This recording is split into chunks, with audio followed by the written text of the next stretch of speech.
Halo selamat pagi pemirsa, apa kabar Anda di pagi hari ini? Senang sekali saya Heri Orun kembali menjumpai Anda dalam Berita Papua hari ini. Dan telah kami siapkan beberapa berita teraktual dan terpercaya dan 3 berita utama telah kami sajikan untuk Anda.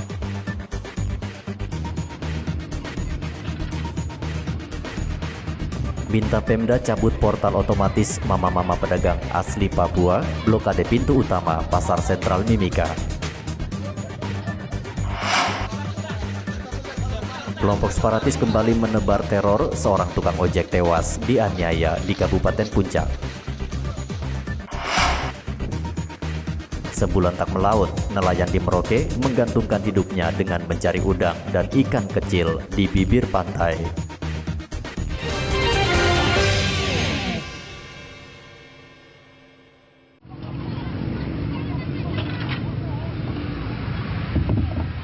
Belasan pedagang mama-mama asli Papua memblokade pintu utama Pasar Sentral Mimika Kamis kemarin. Mereka memprotes pemasangan portal otomatis karena dianggap menjadi biang keladi sepinya pembeli.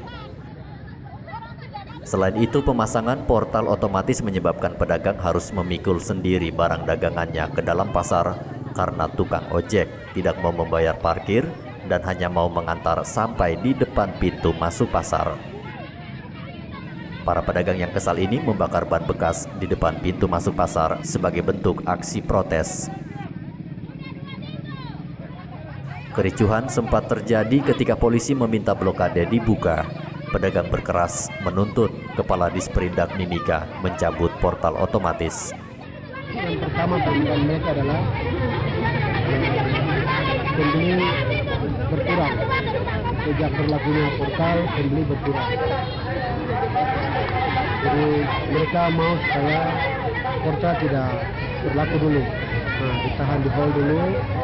Setelah mungkin berjalan dari beberapa bulan ke depan, nanti itulah perkembangan. Kalau memang bisa memungkinkan untuk kita aktifkan kembali, untuk kita aktifkan.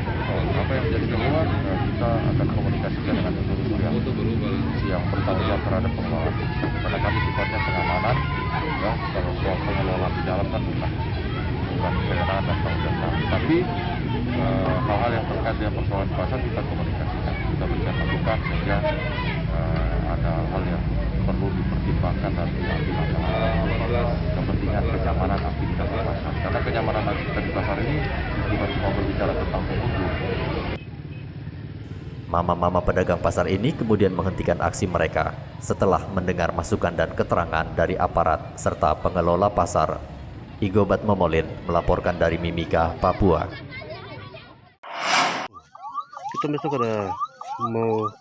Teror terhadap warga kembali dilakukan kelompok separatis di Papua. Kali ini seorang tukang ojek bernama Rusman tewas dengan sejumlah luka tikaman di punggungnya. Penikaman terhadap Rusman terjadi Rabu lalu sekitar 6:30 malam. Korban saat itu sedang mengantar penumpang.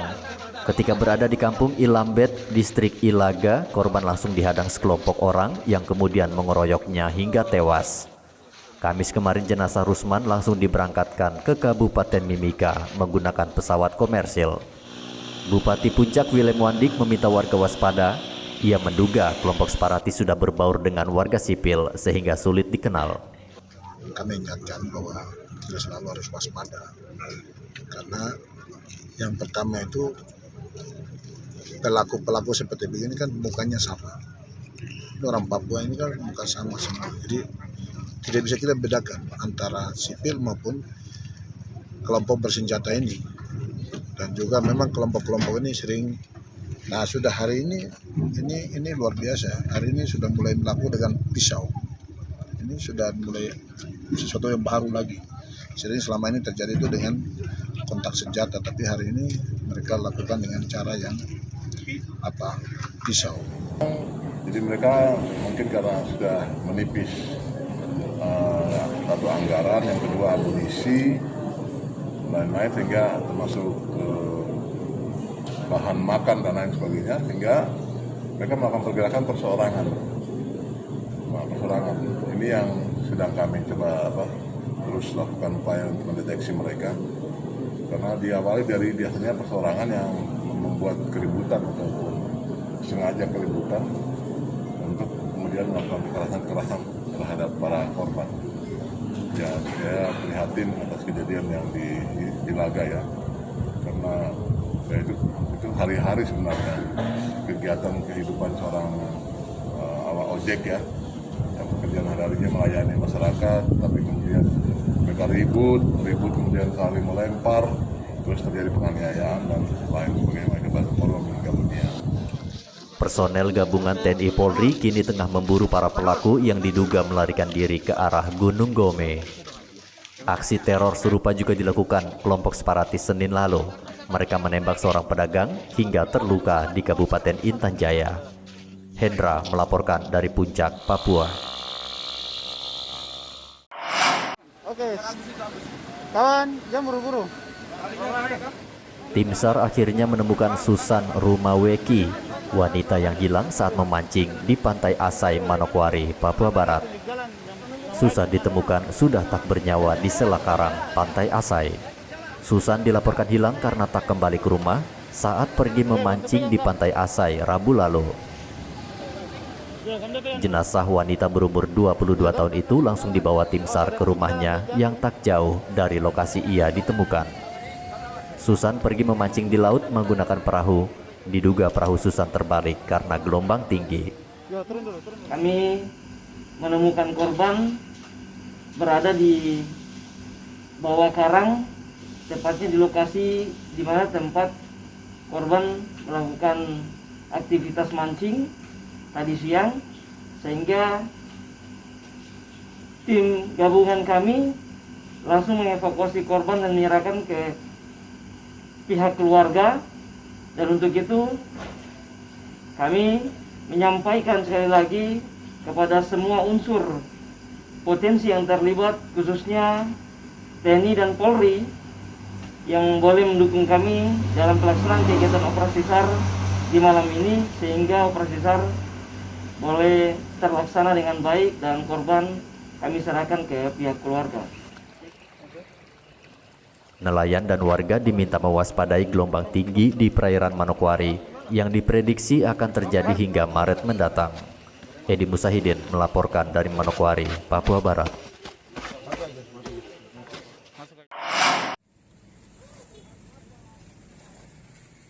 BMKG memperkirakan hujan dengan intensitas sedang hingga tinggi diperkirakan akan mengguyur wilayah Sentani, Kabupaten Jayapura dari Februari hingga Maret nanti. BMKG memperingatkan warga agar waspada karena hujan deras bisa menyebabkan banjir di beberapa tempat. Berdasarkan radar pantauan cuaca BMKG, hujan deras terjadi karena badai angin La Nina yang masih aktif, serta tingginya suhu permukaan laut di perairan Papua. Selain hujan dengan intensitas tinggi, BMKG juga memperkirakan akan terjadi angin kencang dan petir. Dengan kondisi ini, masih akan berlangsung hujan dengan intensitas sedang sampai tinggi, karena mengingat bahwa musim hujan sendiri puncaknya terjadi di bulan Maret. Sedangkan untuk perakiraan cuaca untuk kedepannya, sekitar 3 hari ke depan, masih ada peluang hujan dengan intensitas sedang. Bila dilihat dari gradien anginnya sendiri, daerah di atas Papua sendiri ini saat ini sedang ada eddy.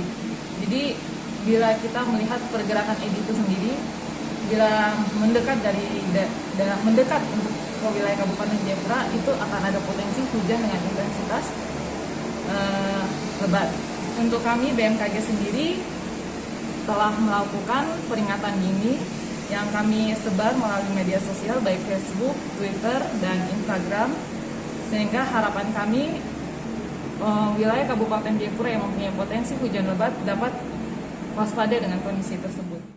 Selain banjir, BMKG meminta warga di kawasan lereng rawan longsor agar waspada karena hujan dengan intensitas tinggi bisa menyebabkan tanah longsor. Warga juga diminta untuk tidak menebang pohon serta membersihkan saluran air.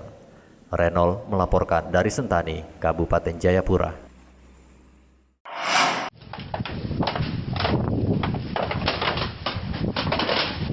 Sebuah rumah di Jalan Busiri Mimika Kamis kemarin disatroni kawanan pencuri. Pemilik rumah, Timo, mengaku kehilangan televisi seharga 8 juta rupiah. Setelah mendapat laporan, aparat dari Polsek Mimika langsung ke lokasi kejadian. Polisi menemukan jejak kaki yang diduga milik pencuri. Kanit Reskrim Polsek Mimika Baru Ibda Rumte Yongki mengatakan pelaku masuk melalui jendela saat pemilik rumah berada di kios miliknya di Jalan Budi Utomo. Pencuri dengan leluasa mengobrak-abrik rumah yang dalam keadaan kosong. Namun karena tidak menemukan barang berharga lain, pelaku menggondol televisi seharga 8 juta rupiah. Karena pada saat pengecekan ke TKP ada terlihat jejak kaki, sehingga tim lagi mencari keterangan-keterangan di sekitar TKP. Untuk itu kami berharap kepada masyarakat yang mengetahui tentang kejadian tersebut mungkin bisa menginformasikan kepada tim penyidik untuk dapat mengungkap pelaku pencurian tersebut. Kami pihak kepolisian untuk menghimbau kepada masyarakat yang ada di Kota Timika untuk selalu memperhatikan keamanan rumah apabila meninggalkan rumah itu untuk aktivitas yang agak lama di luar rumah, mungkin jendela, pintu dan lain-lain sebelum meninggalkan rumah tolong dicek. Polisi menghimbau warga agar mengecek kembali pintu maupun jendela saat pergi meninggalkan rumah. Polisi telah meminta keterangan warga sekitar dan kini sedang memburu pelaku. Igobat Memolin melaporkan dari Mimika, Papua.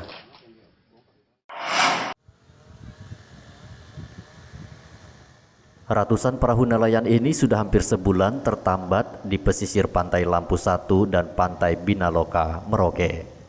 Gelombang laut tinggi yang masih terus terjadi di perairan Merauke membuat nelayan takut melaut. Untuk kebutuhan hidup sehari-hari, sejumlah nelayan ini memanfaatkan air laut yang surut untuk menjaring udang kecil yang kemudian mereka jual di pasar. Seperti yang dilakukan Usman, nelayan di Lampu 1.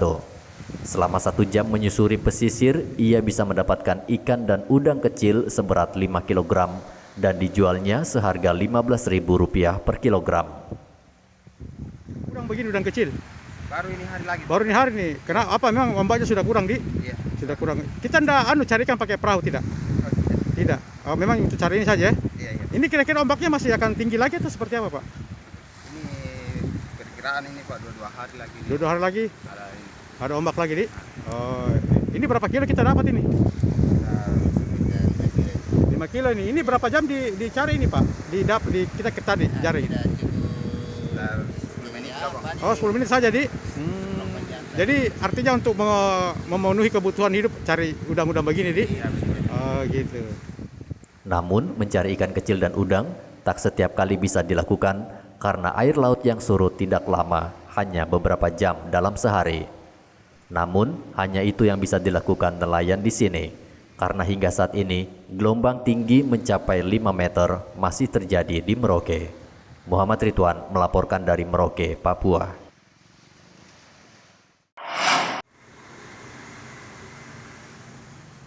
Penyebaran COVID-19 yang terus terjadi secara global mendorong negara Arab Saudi kembali menutup pintu masuk ke negaranya sementara waktu untuk mengantisipasi penyebaran COVID-19. Ada 20 negara termasuk Indonesia yang dilarang masuk ke Arab Saudi.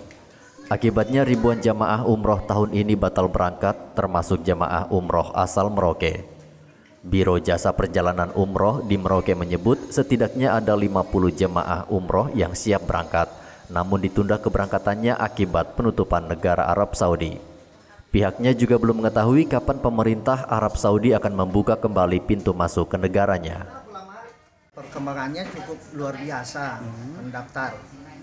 Tapi pemberangkatannya ini kan tertunda lagi karena Arab Saudi tidak menerima. Jadi kita tunda lagi. Jadi selama pandemi ini belum ada jamaah umroh yang diberangkatkan, Pak Haji? Selama dalam COVID belum ada. Belum ada ya? Ya. Nah, ini rencana sudah ada ancang-ancang kapan lagi setelah mungkin Arab Saudi membuka pintu untuk Indonesia? Pokoknya Arab Saudi membuka, insya Allah kita berangkatkan. Berangkatkan. Nah, ada berapa jemaah sekarang yang waiting list di kantor Pak Haji nih? Kalau khusus di Merauke sudah hampir 50-an. 50-an lagi ya? Ya, di luar kota juga ada. Ada juga ya? sama di Makassar banyak juga. Nah, untuk kelengkapan jamaah sendiri seperti koper apa semua, baju apa sudah diberikan atau bagaimana Pak? Belum juga ya? Diberikan. Tapi semua sudah melunasi untuk pembayaran? Baru bayar separuh. Bayar separuh ya? Sampai 50% ada. Sudah. Yang membayar ya? Iya. Tapi mereka tetap bersabar untuk menunggu? Tetap bersabar, mau dikembalikan uangnya tapi mereka tidak mau. Tidak mau ya? Tetap mau ya? Iya, tetap dia belum menunggu.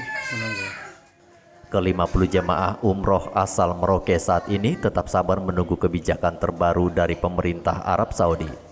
Tahun lalu pemerintah Arab Saudi juga menutup pintu masuk ke negaranya akibat wabah virus corona.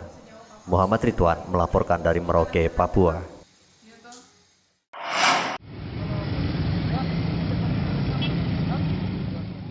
Hari Pers Nasional yang jatuh pada tanggal 9 Februari lalu diperingati jurnalis di Mimika dengan cara membagi ribuan masker kepada pengendara dan warga. Pembagian ribuan masker itu digelar di bundaran lapangan Mimika Indah, Kamis kemarin. Kegiatan ini merupakan salah satu bentuk perhatian jurnalis terhadap kondisi pandemi saat ini. Jurnalis juga mencoba membantu pemerintah daerah mensosialisasikan kepada warga untuk tetap menerapkan protokol kesehatan. Masker gratis diberikan kepada pengendara yang ternyata cukup banyak tidak menggunakan masker. Kegiatan ini juga melibatkan aparat Satuan Lalu Lintas Polres Mimika yang ikut berpartisipasi dengan sejumlah wartawan dalam memperingati Hari Pers Nasional ke-75 tahun. Kegiatan kami di Timika melakukan pembagian masker sebanyak 2021 kepada pengendara roda 2 maupun roda 4 di Kota Timika. Tujuan dari kegiatan ini kami membantu pemerintah dalam menekan tingkat penyebaran virus corona di Kabupaten Mimika kepada masyarakat yang selama ini lalai dalam menerapkan protokol kesehatan, salah satunya penggunaan masker. Warga Mimika diminta terus menerapkan protokol kesehatan secara ketat dan disiplin sehingga laju penyebaran COVID-19 di Mimika dapat ditekan. Kabupaten Mimika berada di urutan kedua setelah Kota Jayapura dengan jumlah kasus COVID-19 tertinggi di Papua. Igobat Momolin melaporkan dari Mimika, Papua.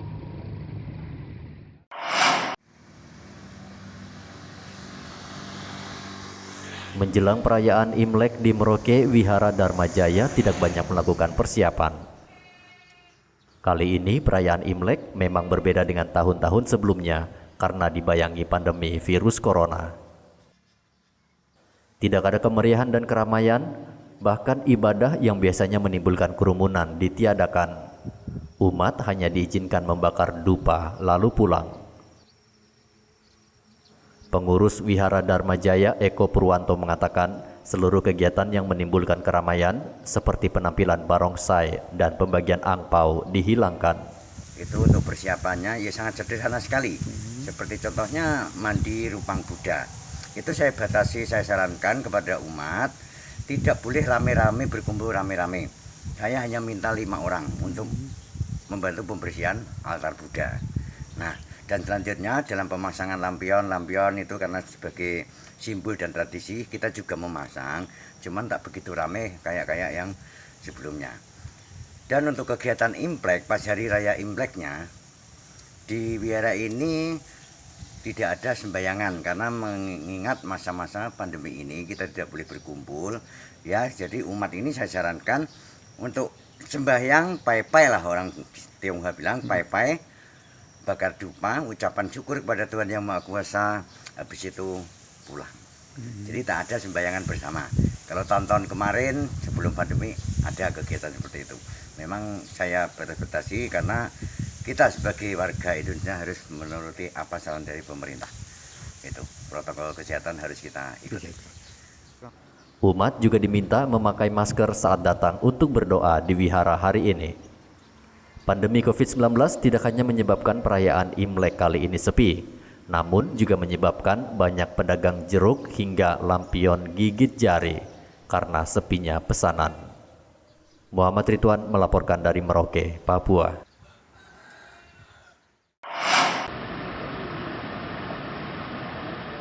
PT Freeport Indonesia merupakan objek vital milik negara.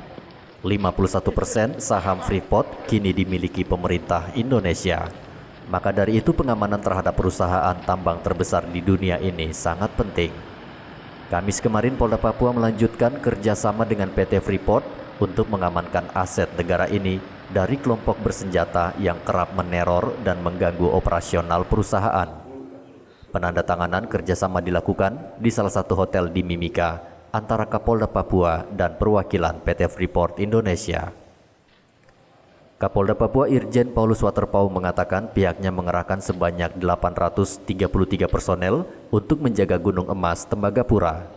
Ia mengancam akan menindak tegas kelompok separatis yang kerap mengganggu di area lokasi tambang. Berkaitan dengan hal-hal yang lebih detail tentang bagaimana kita melakukan pengamanan itu sendiri dan juga bagaimana menegakkan hukum, termasuk juga melindungi dan melayani semua aktivitas kegiatan operasional daripada perusahaan ini sendiri dan juga masyarakat yang ada di lingkungan kehidupan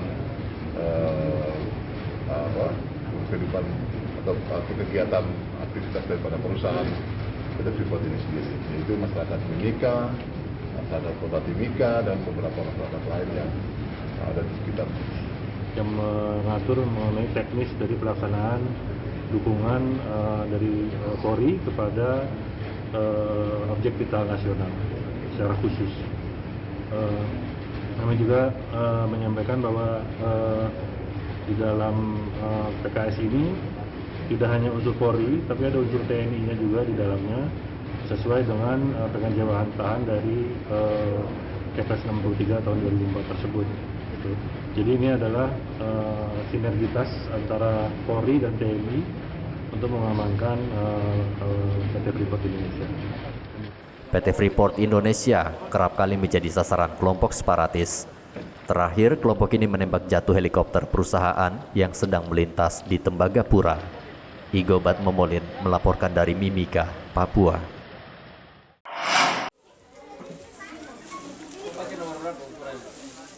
Berapapun nilainya, warga Karangindah Merauke tetap senang dan bersyukur menerima bantuan.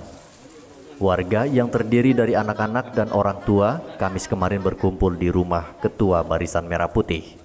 Mereka akan menerima bantuan dari Badan Intelijen Strategis atau BAIS TNI. Bantuan berupa 85 pasang sepatu dan 68 pasang seragam sekolah siswa SMP diberikan kepada siswa yang keluarganya terdampak pandemi COVID-19 di Kelurahan Karangindah. Pemberian bantuan ini merupakan wujud kepedulian tentara terhadap dunia pendidikan, khususnya bagi anak asli Papua. Dengan pemberian ini diharapkan bisa memicu semangat anak-anak Papua untuk menuntut ilmu dan menumbuhkan semangat cinta NKRI. Kami sangat mempunyai keinginan yang besar untuk maju dan berada di dalam NKRI, dan kami adalah bagian terpenting dari NKRI, dan kemudian NKRI adalah bagian dari orang Papua itu sendiri, dan kami sangat mengharapkan supaya Merauke ke depan bisa diperhatikan, terutama orang-orang asli Papua yang ada di Kabupaten Merauke. Semoga bantuan dari pimpinan kami KBAIS TNI ini dapat bermanfaat bagi anak-anak asli Papua dari keluarga Barisan Merah Putih dan Bela Negara yang ada di Kelurahan Karangindah, Kabupaten Merauke. Bantuan dari pimpinan KBAIS TNI ini tidak hanya diberikan di wilayah Merauke ini saja, melainkan di beberapa daerah di wilayah Papua dan Papua Barat. Selain di Kelurahan Karangindah, bantuan yang sama juga diberikan tentara kepada anak-anak di perbatasan Kota Merauke. Meski belum ada tatap muka, seragam sekolah ini dibutuhkan siswa karena saat belajar daring mereka wajib mengenakannya. Muhammad Ridwan melaporkan dari Merauke, Papua. Pemirsa, informasi tadi mengakhiri jumpa kita dalam Berita Papua hari ini. Saya Heri Orun mewakili seluruh kerabat kerja yang bertugas mengucapkan terima kasih untuk kebersamaan Anda. Selamat pagi, selamat beraktivitas, dan Wanyambi.